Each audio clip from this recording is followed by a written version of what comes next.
சென்னையில் குழந்தை விற்பனை வழக்கில் இடைத்தரகராக செயல்பட்டு வந்த பெண் கைது. சென்னையில் குழந்தைகள் விற்பனை வழக்கில் இடைத்தலவராக செயல்பட்டு வந்த சென்னை புழல் பகுதியை சேர்ந்த பாஜக மாவட்ட மகளிர் அணி இணைச் செயலாளர் தீபா என்பவர் கைதானார். முன்னதாக புழல் பகுதியை சேர்ந்த கார்த்திக் என்பவரை அணுகிய வித்யா என்ற பெண் தன்னிடம் 2 வயது ஆண் குழந்தை உள்ளதாகவும் குழந்தையை 12 லட்சத்துக்கு விற்க உள்ளதாகவும் கூறிய நிலையில் போலீசார் வித்யாவை கைது செய்தனர்.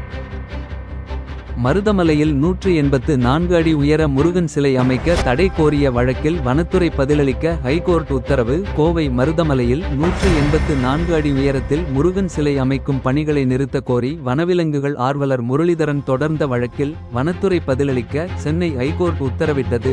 நீலகிரி வனப்பகுதியிலிருந்து பிற வனப்பகுதிகளுக்கு செல்ல யானைகள் இப்பகுதியை பாதையாக பயன்படுத்துகின்றன எனவும் முருகன் சிலை அமைக்க சுற்றுச்சூழல் தாக்க மதிப்பு செய்யப்படவில்லை எனவும் மனுவில் கூறப்பட்டுள்ளது. ராமநாதபுரம் அருகே டிராக்டர் கவிழ்ந்து விபத்து 3 மூதாட்டிகள் பலி. ராமநாதபுரம் அருகே பொதுகுளம் கிராமத்தில் டிராக்டர் கலந்ததில் 66 வயதுடைய ராக்கி மற்றும் முனியம்மாள், 60 வயது உடைய பொன்னம்மாள் ஆகியோர் உயிரிழந்தனர். காயமடைந்த 10 பேர் மருத்துவமனைக்கு கொண்டு செல்லப்பட்டனர். பூவர் கூட்டம். கிராமத்தை சேர்ந்த 11 பெண்கள் 2 ஆண்கள் டிராக்டரில் பொதுக்குளத்திற்கு வந்து ரேஷன் பொருட்களை வாங்கிக் கொண்டு திரும்பும் போது டிரைவரின் கட்டுப்பாட்டை இழந்து வாகனம் கவிழ்ந்ததாக கூறப்படுகிறது.